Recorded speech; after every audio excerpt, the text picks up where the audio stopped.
Bagaimana nih Pak, ini jelang hari raya Lebaran begitu kan, harga pangan nih sudah merangkak naik begitu. Walau sebelumnya memang sebelum bulan Ramadan juga harganya sudah naik begitu. Menurut Anda sendiri bagaimana kondisinya untuk harga di saat ini?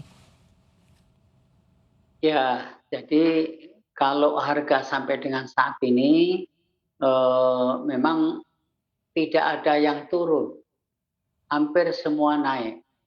Komoditi apapun, baik kebutuhan pangan ataupun kebutuhan sandang, kebutuhan elektronik, kebutuhan apa yang diperlukan oleh rumah tangga, dari gas, BBM, listrik, sampai kebutuhan pangan. Boleh dikatakan tidak ada yang terlewatkan untuk tidak naik, kecuali beras. Itu kalau menurut data yang ada di lapangan saat ini. Demikian. Ya, baik Pak. Lalu sebenarnya apa sih Pak faktor yang membuat harga pangan ini melonjak begitu saat Ramadan atau Lebaran? Ya, mungkin karena ini disenangi untuk beriklan para penentu kebijakan, entah bagaimana ini.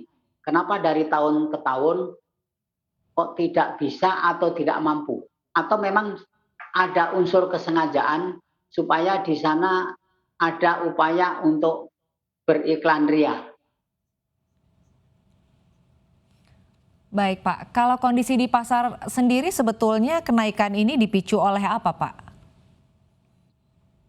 Ya, kalau supply and demand itu mestinya kan para penentu kebijakan sudah tahu sejak zaman Orde Lama, Orde Baru, Orde Reformasi, sampai dengan Orde yang sekarang-sekarang ini, rezim apapun, mestinya kan belajar dan berkaca dari waktu ke waktu, kenapa makin belakangan ini makin tidak menentu. Baik Pak, sebetulnya menurut Bapak Ini sendiri aneh, untuk ya, kenaikan, ya, menurut Bapak sendiri sebetulnya kenaikan harga pangan ini bisa dihindari nggak sih Pak? banget bisa. Kalau Seperti memang apa tuh Pak kira-kira? semua eh, yang terlibat itu memang berkehendak sama. Pertama adalah menyangkut satu contoh mengenai daging. Daging itu sejak kapan sih nggak bisa diatasi? Programnya kan ada swasembada daging. Dulu hampir berhasil.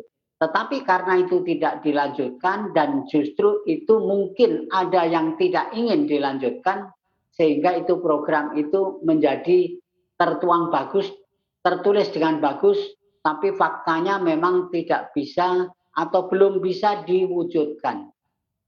Itu soal daging. Demikian pula soal misalnya yang telur, yang ayam, ataupun komoditi-komoditi yang lain, kenapa tidak bisa? Ataukah memang ini ada unsur-unsur di sana supaya ada proyek?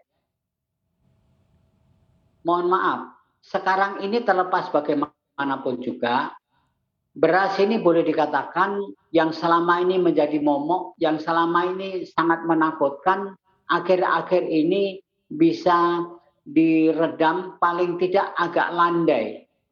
Kenapa tidak bisa dicontoh seperti itu komoditi-komoditi yang lain? Baik Pak, Bergantian, hari ini main daging, besok main minyak, besok lagi main apa, komoditi dimainkan terus.